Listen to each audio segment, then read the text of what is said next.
IDPS, viva! Viva! Fatime, viva! Viva! Kabuya, viva! Marti Kisalou, viva! Denise Nyankero, viva! Viva, viva, viva, viva! Partagez la vidéo. Regardez un peu. Partagez la vidéo.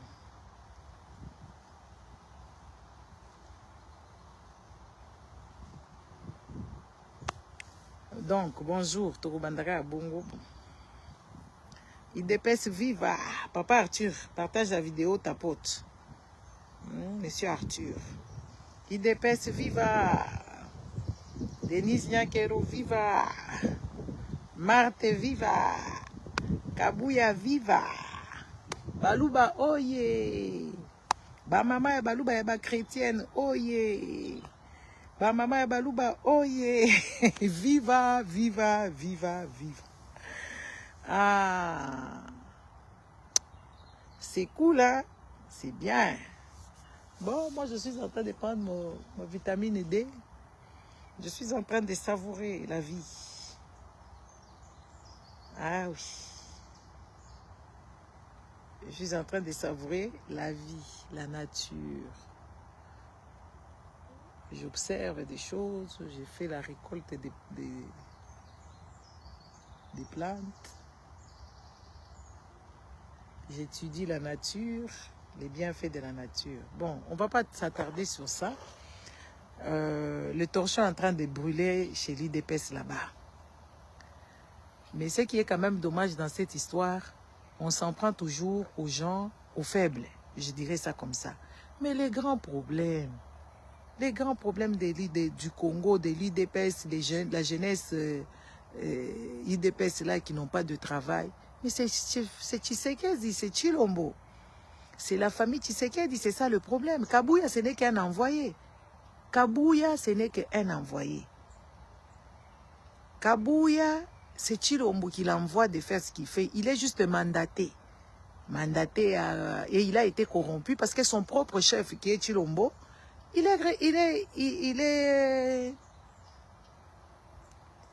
est corrompu. Vous n'allez pas vous prendre les serpents par la queue. Il faut prendre les serpents par la tête. Écraser la tête. Écraser la tête, il faut écraser Tshilombo. Si vous écrasez Tshilombo, la famille Tshisekedi, si la famille Tshisekedi est écrasée, le problème est fini. Kabuya, c'est un messager.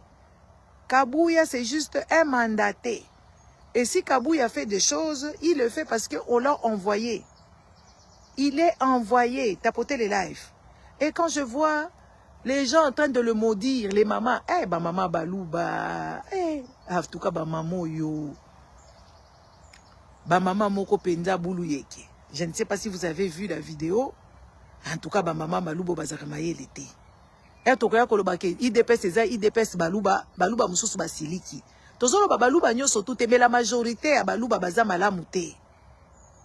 Oyo baza na kati ya IDPS baluba wana, o ba IDPS ya bafachi béton. Baluba muluba nyoso soki azo cautionner makambo ya Tshilombo, ça veut dire il cautionne la bêtise aza malamu te. To moni ngulupa ya ba mama. Ba kei kuna balati noir. Ils sont bakamati na ebité na français comment je vais dire ça, ils ont commencé à maudire. Baluba bo excusez ngai il faut to lo bakabosolo ngana yaka la ngamu nazala ngamu to bosolo. Je dis toujours la vérité. Baluba nyonso baza na kati ya IDPS baza toxique nocif baza batute. De preuve ane ke boza la parti politique oyo qui est appelé à être national, ba mama ya baluba wana basali discours na bango bazo loka Kabuya no soki nani wana na bosali kombo na ye bazo loka ye na Chiluba. Bozolo Kabuya na Chiluba wana. Bandeko bozolo kande fachi béton. Parce que Kabuya n'a pas le pouvoir de prendre quoi que ce soit, de faire. Yango Tshilombo bazo réussir. Teza malaliboso te bokende ko maudire bato. Eza malaliboso te bokei bobandi ko lakisa matoko masoko na bino. Bobandi ko lakisa eloko ya basi na bino. Bobandi ko sala babiloko wana. Bozo maudire nde Tshilombo. Yango Tshilombo aza susu aza mayele te. Déjà botama mayele te. Siko bino bozo sala susu babiloko wana. Nde bozo bebisa ye parce que yende aza mandaté. aza ko mandate bango ba mama ya baluba botika bakamwana bozo sala soki bolingi ke Congo ebonga bozwa misala parce que boza contente te na makambu ya o type o bobengi Kabuya il faut boboma Chilombo bo modiri ye penza bolobi Chilombo bolakisi liboso bolakisi na sima bovandi na se bobandi kobenda kosala nani bobandi ko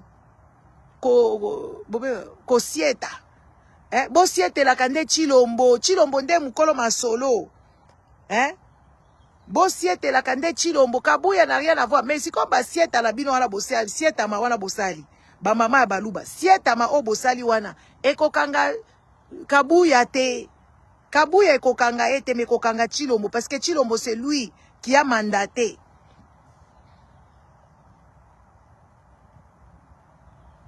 Bon partager vidéo.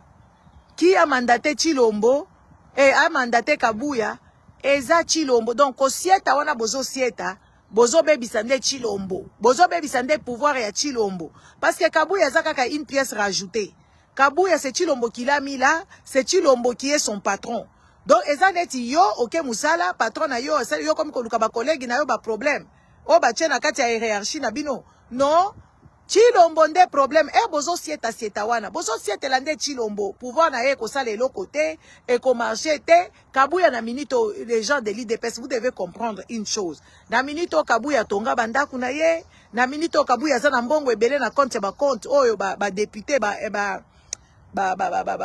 comment ba gouverneur ba PCA ba pesaka ye depuis 5 ans Kabuya aza secrétaire général ya IDPS wana donc aza na mbongo na ye vie abana na ye eza assuré vie ya bana na eza ata bosieti mais pouvoir oyo ya bino boyebisaka biso pouvoir ya baluba nde ekobonga te bozo comprendre te que eza la loi ya nature bozo comprendre te ba mama baluba boke kosieta kuna bosieteli nde famille Tshisekedi bazala na succès te babongisa mboka te musala na bango esalema te bozo sieta pamba ba mama Kabuya lobi na bino penza ke oui nyanke razo kota makambo neza ya sika biso tolobaka ngo bikolo nyonso ti nyanke rauti komela masanga kuna ya ba 11000 akendaki boîte na baninga na ye bazo snapper bazo chatter bazo tinda nani ba vidéo sali vraiment balie biloko 11000 to yebisaka bino ke oui batu wana bayaka pona kosalisa bino te depuis 6 ans boza kuna bozui misala te.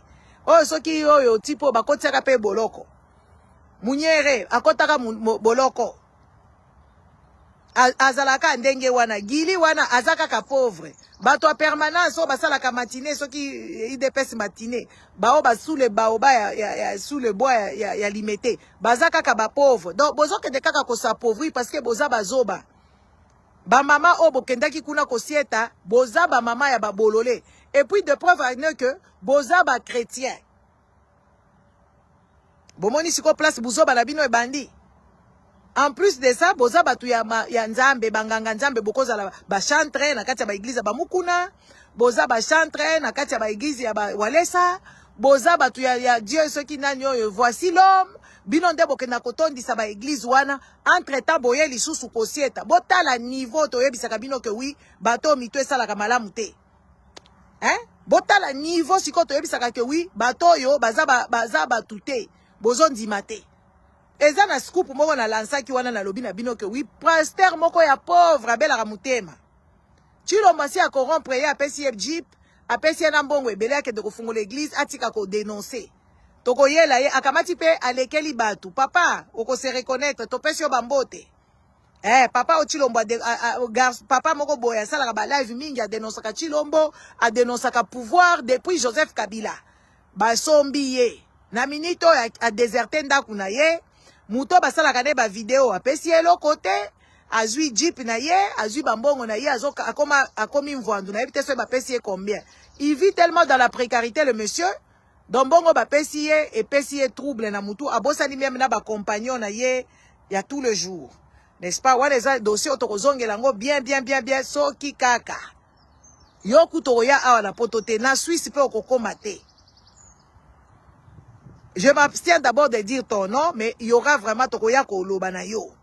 Toko rappelo ba fait des gestes na yo, ba vidéo na yo nyoso sala na place bokomi. Et tozo yebisa bino ke ba église oyo eza cop. Et tozo yebisa bino ke ba église eza coopération ya batu ba décider ba sala église na bango eza la coopération eza nango coopération eza makambu ya nzambe te eza ligablo et puis ebele bayaka koloba tout comme aussi dans le combat hein. Bato bayaka kosala combat eza bato ebele bazakala ba agenda caché na bango ba miole makasi ba aboyer makasi po ba recruter bango tomona ka modèle makambu esuka ka mona mutazaki na combat lobeli mboka azolinga bacha eka babengisi kuna bapesi ba corrompre ye mbongo atiki komba akomi mutu qui est passé de l'autre côté n'est-ce pas bato ebele bayaka na ba agenda parce que tout congolais est malhonnête congolais aza mutu oyo kibolole vandi mingi na mutu ye ayebi kotala intérêt ya batu nyonso tout ye azotala intérêt personnel parce que congolais aza na kibolole makasi na mutu mboka na ye ezokende en pétard bana na ye baliaka te ye moko aza na musala te mais soki bapesi kaka 10 000 apanzi garde congolais bokosilika na bino na yebi bolingaka vérité te nga kutu je m'en fous parce que je dis la vérité hein congolais aza na kibolole na kati ya mutu na ye congolais aza mutu ya courte joie congolais aza na futur te congolais aprojetaka na futur te ya mboka ata futur na ye moko ayebi na ye ko projeter te donc so ba ye ko pesa ka 10 000 et tout ça et puis congolais aza borderline aza na pas problème ya cerveau ya congolais ako organiser baza muke ako organiser loko malamu te parce que la majorité des congolais ils prennent makambo politique neti et comme bazo luka notoriété na bango basala ka sanga na bango ezala ba combattant ata ba combattant oyo baza organisé te ata so basali ba réunion na bango ezaka ka olé c'est comme si bazo sala ba théâtre maboke le volume ça va tension eza malamu ata tokei kokutu ata tokendaka ba marche okomona bazaka ka batu moko baza mayele te bo excusez nga ba combattant la pesi mino bambote il faut na kosala master carte master class na ya kosolola na bino na pesa bino mwa ba directif parce que boza éparpillé mutu eza éparpillé makambo mboka eza théâtre te makambo mboka ezalaka na sentiment te makambo mboka ezalaka na buzoba te il faut kozala juste lucide makambo mboka il faut kozala lucide mais ba combattant bazoke de kosala ba biloko na bango baza na bango kutu ata na budget malonga te baza na bazomona makambo normal te baza bien te soki boko ya kofinga ngai na mesana na bino parce que là ba combattant bafinga kangai ba combattant bafinga ngai mingi tomona ki eso ayaka kofinga ngai awa a traité nga de rwandais sachant que ayebi très bien donc nga kutu je ne peux pas eso ayaka kofinga nga awa fingi mama moko boye oyo mama mungala wana ayeko finga fingi ngai akanisi nga nazana age mama mungala kobota ngai ba combattant ba tonton et ba combattant il faut bozala quand même focus na makambo so sala parce que ezo bimaneti ba théâtre ezo bimaneti ba théâtre de chez nous parce que eza ndenge wana te makambo etambola ndenge wana te déjà so totali ba papa nyoso ba combattant bazala mabumu minene basala ka sport te ebele la majorité bazala mabumu minene boko vivre longtemps te baliaka bien te baza bato aloyenge yango wana mbanguna bazokotela bino bozosala makambo na bino il faut bozala sûr ke mutu oyo aza bayebaka ndenge nini boya komikomisa bapapa ya combattant nga nalingi napesa bino mwa savoir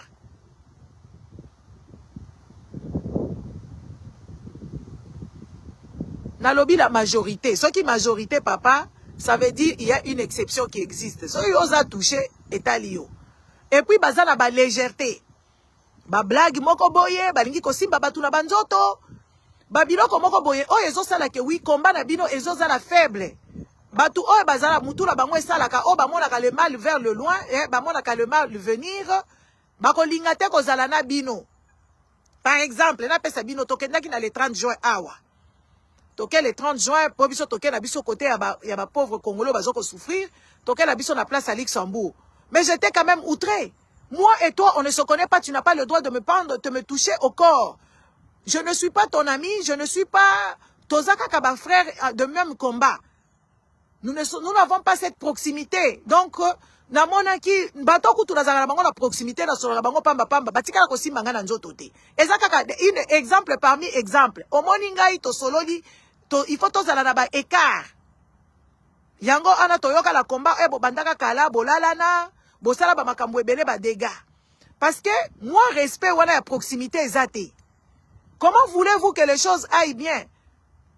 Comment voulez-vous? Au monika moi la moi si abatoye na ye makambo na ye, allez yo on se permettre parce que oza combattant, on bandi ko simbanga na nzoto. Moi écoutez, ce qu'on fait la politique, je ne suis pas votre petite sœur. Non non, je ne suis pas non plus votre mère. Toza camarade, chers camarades. Bozala na moi retenu, bozala na moi eloko na kosala Mastercard, des master nini classe na koya koyebisa bino biloko esalaka ba mona bino moins sérieux. Soko zala batu oyo za komema, soko zala combat oyo za komema, il faut kozala dur. Le volume est bon. Il faut kozala na limite. Il faut kozala na proximité moko boye pour que les choses aillent. Parce que la kati ya ba combat oyo ezala batu bakweya. Bakweyi si yo. Bota la carte exemple Dominique Strauss-Kahn. Bakweyi sakaye. Est-ce que vous m'entendez? Quand j'écris comme ça, je suis dans la forêt, je peux me permettre, mais c'est interdit. Dominique Strauss-Kahn, il a raté d'être président. Likolo ya légèreté, ba yebaka faiblesse na ye. Ba faiblesse na bino, bo longwa na kanango na kati ya combat. Soki bomoni ba mama ba ye, basi ba ye, baza basi na bino te, baza baleki na bino te. Boza la kana moi retenu moko boye, ya biloko, parce que moi, en fait, déjà j'arrive comme ça, tu commences à me toucher au corps. On n'est pas obligé de se toucher au corps. Tu me connais, moi? Est-ce que tu connais mes mecs? Parce que Bilo Tretarangaï, Sokindumba et tout ça, vous ne connaissez pas avec qui je baise. Donc vous n'avez pas le droit de toucher qui que ce soit. Il faut tous aller à la proximité, il y a respect. Il faut tous aller à la proximité, il y a respect. Tozo ya toza ba chers camarades. Chers camarades.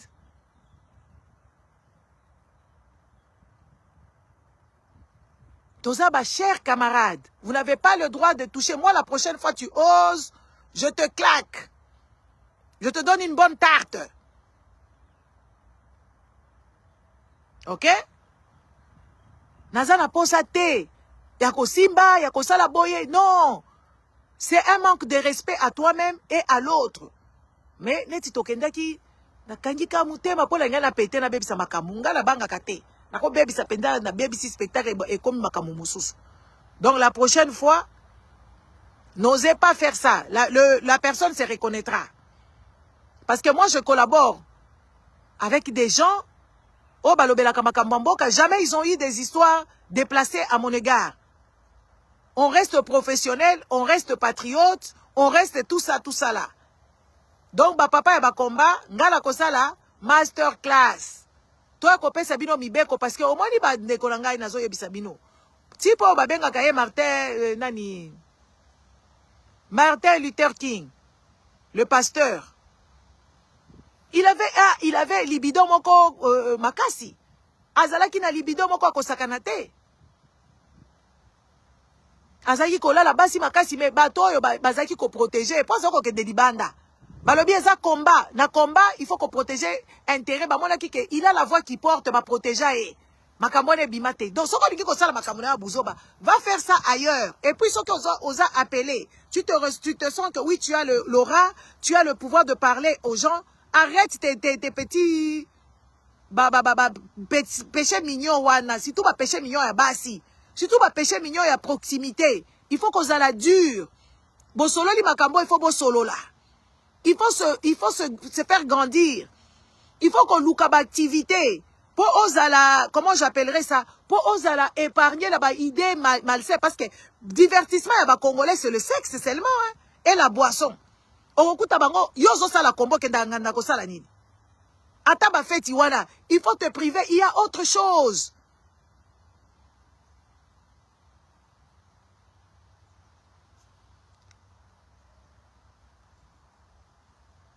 Hein? Il y a autre chose dans la vie. C'est tout ce qu'on a la poto awa. Il y a des plaisirs. Il y a des plaisirs. Yango tomo na kamutu a commis déséquilibré pour une petite chose. A commis déséquilibré parce que tu connais pas autre chose. Les choses des banganda wana tu n'as plus le droit parce que tu connais pas qui est qui. Et là comme sous la bobeta c'était bateau boza ce bobeta capture. Boko no pesa Pero. Pero Louara, aye awa Pero Louara, sache que toi, tu fais mal. Tu frappes fort, frère. En tant que Moulouba, chapeau. Oh, eza message à Pero Louara. Pero Louara, botagelenga ye awa, aya awa. Pero Louara, papa nangai. Yo penja oza tête, ta tête coûte cher. Chilombo peut débourser les millions pour avoir ta tête. Tous les balouba qui sont mécontents, qui accompagnent Chilombo, veulent ta tête. Alors je te vois, oza na légèreté. Oza na légèreté, ya koyamba quiconque, ya kosala ba photo. Papa, makambo beba awa, makambo yo lobaka, c'est dur pour un moulouba fanatique, talibani, de comprendre ce que tu dis. Donc ces gens-là, ils sont prêts à acheter ta tête. Et Chilombo peut débourser beaucoup d'argent pour te mettre KO, pour te nuire, pour nuire à ta santé, pour balayer ce poison. Il y a plein de pratiques que ces gens-là peuvent faire. Oyana mboka sika papa, Luka bangwaka. Bapesa yo directif, kokende boulou yeke te, je te vois oza boulou yeke Pero Louara. Ngala zaka mambi kudi. Na moni yo penza papa na ngai, oza na baloyenge. Fais attention.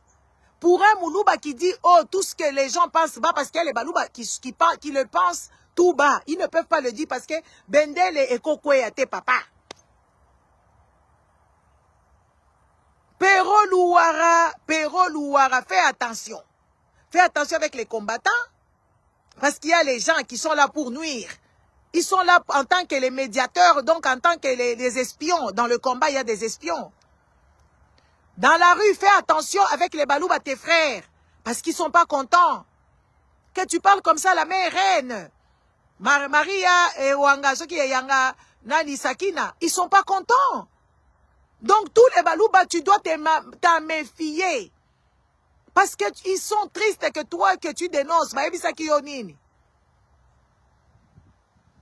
Manseba Wani. Manseba Wewa.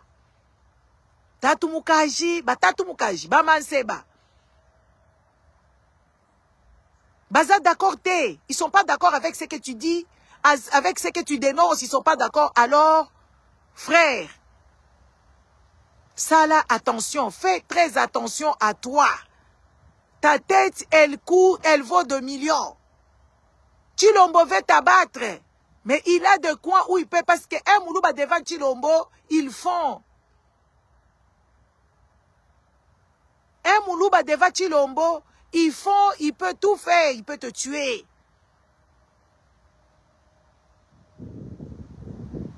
Oyena mboka sika, papa. Kende ko luka mindele, papa. Yo zalaka vrai journaliste, biso tozaka ba improviser. Ezala ba formation oyo kosala lisusu e matisa nini na yo kende ko luka makambu mususu. Zwa ba diplôme na yo Pero Louara. Zwa ba diplôme na yo kende nango kuna basala ngo nini balobaka nini. Quand je viens de fois ici, j'oublie beaucoup de choses. Ba évaluer yango. Au salaire, moi, ma formation qui vont te donner un peu de punch. On peut te retrouver à TV5. On peut te retrouver à RTBF. On peut te retrouver aussi dans plusieurs domaines. Parce que yo, tangaka journalisme, papa nanga, et tu as le truc. Arrête de traîner avec ces Congolais, ils n'ont rien à t'apprendre. Va faire l'intégration. Ba homologuer yango. Ba ke de kosala yango nani, ba benga yango nini. J'ai oublié. Légaliser té, il faut d'abord passer avant de légaliser, il faut qu'on kende nango kuna nanu ba kende kosala nango. Ah, le mot m'échappe.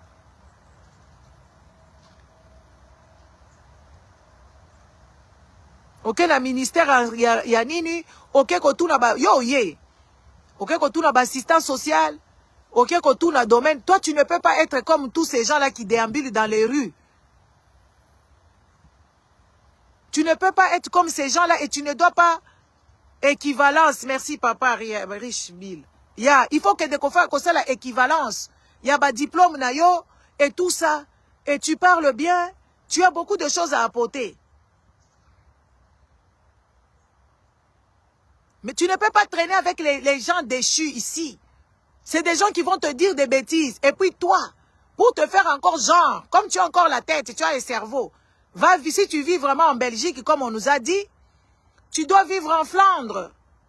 Comme ça, tu apprends bien les néerlandais. On peut te prendre à la télé, tu peux faire la politique. Ici, tu vas intégrer dans des choses. Parce que pour être bien en Belgique, il faut avoir ces deux langues-là. Et l'anglais aussi d'ailleurs.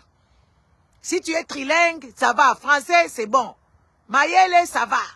Mais arrête de traîner, arrête d'être dans les sentiments, des émotions. Okutanina tatufulani. Si tout balouba, ça là, attention à balouba, bazamala mouté, papa, basepelakate, ils sont pas contents de toi. Pero, ça c'est ton message à toi. Je me disais, je veux dire, bandeko bob tagelenga yebo tindele message oyo. Pero louara. Moi, Rouège, j'ai dit comme ça. Tu dois pas traîner avec les gens ici. Ces gens, ils sont capables de te vendre au rabais parce qu'ils savent pas même négocier. Ils sont capables de te tuer parce que Chilombo veut ta tête. Ta tête coûte les millions chez Chilombo. Un Congolais peut lui donner 20 000. Un Congolais n'a pas auto. Pourquoi quand il a 20 000, les arapassi? Un Congolais lambda. Bah, si 30 000, 50 000, il va donner ta tête au rabais. J'espère que Okoyoka. Kozala baloyengete papa. Focalise-toi. Arrange-toi. Bengi sa famille na yo. Usali makamu na yo. Ozo sala makamu na comme tu as toujours l'habitude de faire. Ne fais confiance à personne. Ceux qui ba mouvement ezali, oye na yo na ba mouvement, mais ne fais confiance à personne. Si tout kaka batu, oh kaka ba makelele, oh yo kaka, papa, attention. Oh bato baza contre Chilombo baluba wana, baza na sentiment, baza bato ba émotion. Baza bato a sentiment, soki baluba baza ki na ba sentiment te, baza ka na ba émotion te, elinga ke sala nini?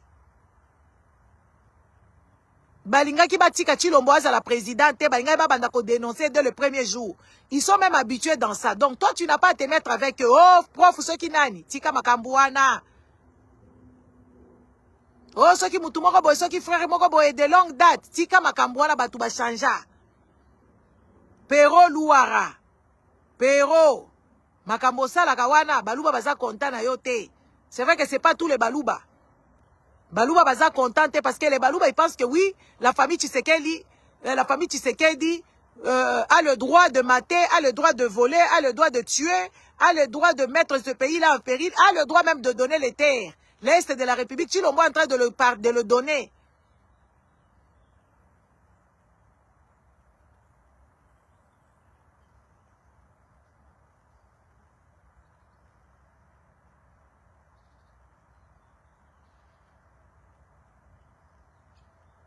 Papa, 20 $, c'est l'argent. Pour avoir 20 $, il faut commencer d'abord par les centimes. 1 centime jusqu'à ce que tu aies 20 $. Il y a les gens qui travaillent ici, par heure, on paye 7 €. Tu as 8 heures de travail. Les 20 € ici, c'est presque 20 €, 7 €. Donc, combien de fois? Tu as au moins 2 heures et 6 heures. Tu as 2 heures et 6 heures. 2 heures de boulot et 6 heures. Non, et 7 heures. Non, pardon, qu'est-ce que je raconte? Tu as presque 3 heures. Na 20 $. Na poto abatu basalaka, par heure, 7 €. Par heure, 7 €. Sikoyo, si tu as 20 $, ça veut dire que tu as déjà tes 2 heures et tu as presque 3 heures.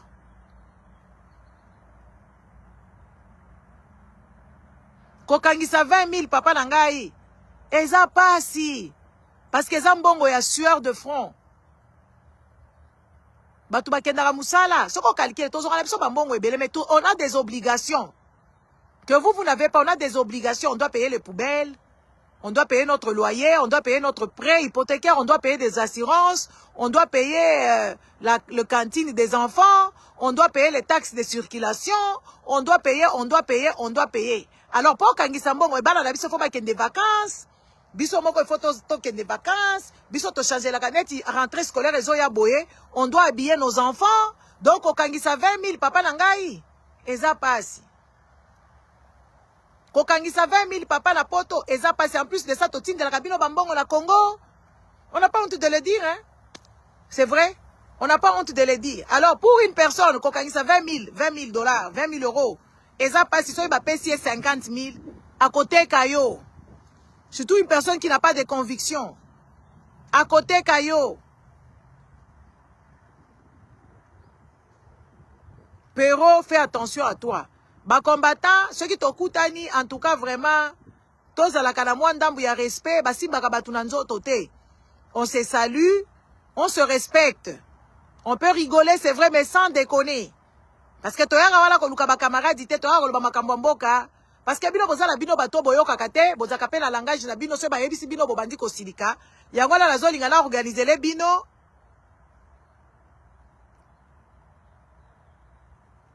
Masterclass. Pour la ba comportement la biso eza mabe.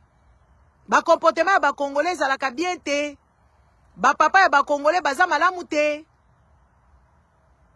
Ba yebaka essentialité, ba yebaka te ke makambo eza boye ndenge nini. Ba comportement, il faut étudier comportement pour convaincre des malamu. Eh. Donc ça là, bon, et cause à la payant, beaucoup fouta, parce que je vais vous donner le savoir, je vais vous donner ce que je fais dans la vie. Parce que vous avez besoin de coaching. Ma casse. Vous avez la question, vous avez la bonne volonté, mais ba vie sinde le kebele parce que ba kolisa biso malamu te. Ba kolisa biso na discipline penza te, batu bakatisa kama pangu, bakenda kama pangu, batu balula kabana, batu na babalabala, ezalaka bien te. Na lobi bino nyonso tout te, nazolo bakaka bakambonga na sistaki na monaki et tout ça. Alors c'est difficile parce que moi je suis une personne avisée. Batu bibimba na basi na bino toko sale la bango pe. Batu bibimba ba fou ba zalaka awa ba. C'est compliqué. Et ça très compliqué. Donc topesi IDPS viva, ça c'est que le commencement. Kabuya c'est l'ange déchu. Akokendena ba adepte na ye. Donc IDPS wala kaneti Congo ezo diminuer, IDPS pe kozala bongo parce que IDPS kabatia ki kabunz na kati ya prison, ezala ba adepte ya ba adepte ya kabunz bakendaka na ye.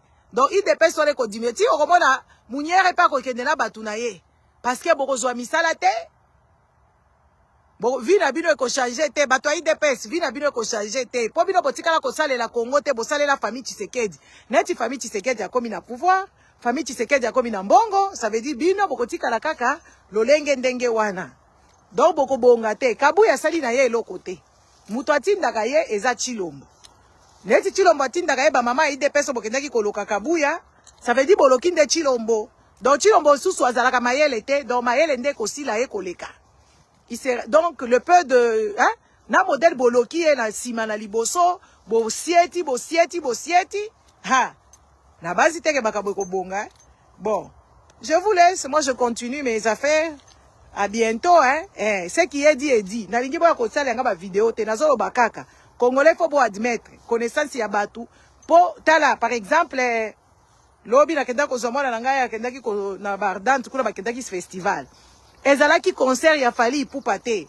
Ana bosa ni vie mo poto koloba après. Na kotala lobi so inazala nini toka ko koyebisa kofi to komi ko linga ye. To komi ko linga ye pas na moi conscience makambo ebela lobaka asale la kango te parce que azbanga ka boloko. Et puis abanga ka exil. Nde eloko yaza na bandaku na ye kuna na Mont Fleury. Oh malibelu le là. Azala bandaku na ye na ba Mont Fleury, azala bato misala na poto peut-être asomba vilate. Yango wana abangaka malili. Mais sinon, c'est un gars qui a dit quand même des choses, qui a chanté, bandé moné toyoka ki angote po biso toboya ki penza ba combat toboyi. Mais lelo oyo to komi komona makambu que oui, le gars il a quand même cette fibre politique qui est en lui, mais il ne sait pas le sortir parce qu'il a ses intérêts personnels à protéger. Wana Koffi Olomide. N'est-ce pas? Wana Koffi Olomide, azala ba intérêt na personnel comme tout Congolais, azala kala ba intérêt personnel. Yango wana Koffi Olomide alobaka makambo mboka te mais il va exploser. et a explosé, bah comme kolukisa ye, bah sambisaka ye, pour alobi maka modèle ezali, et c'est dommage. Après, voilà quoi.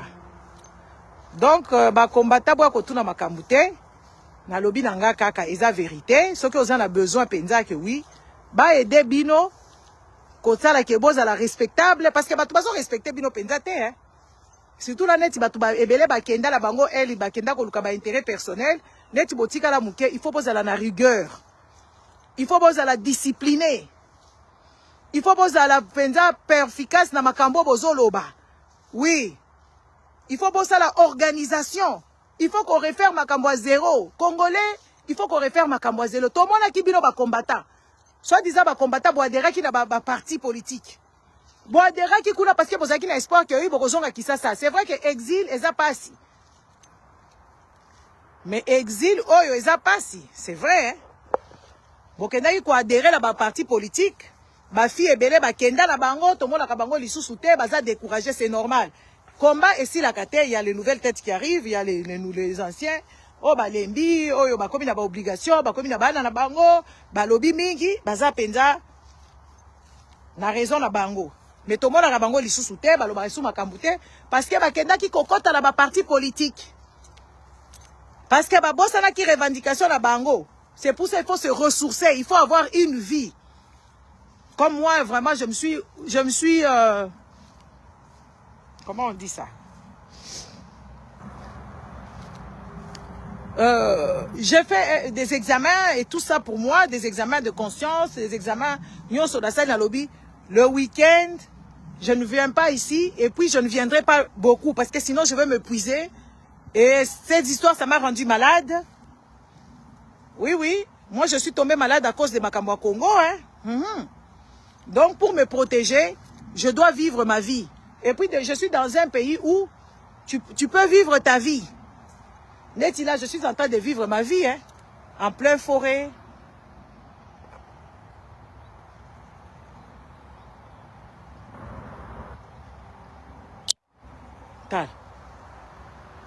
Je suis en train de vivre ma vie. De savourer, de faire des recherches, de connaître des plantes, de voir à quoi ça sert.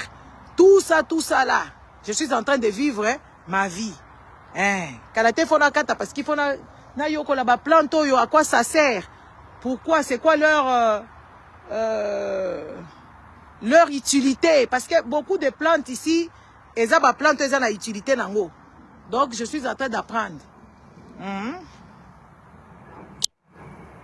Donc, je me suis donné une discipline. C'est pour ça que je ne fais plus de live de 1 heure. Je ne fais plus de live de temps. Parce que ces histoires, il faut avoir un peu de... Comment on appelle ça? Il faut avoir un peu de recul avec ça. Parce que c'est des choses qui convient dans l'être.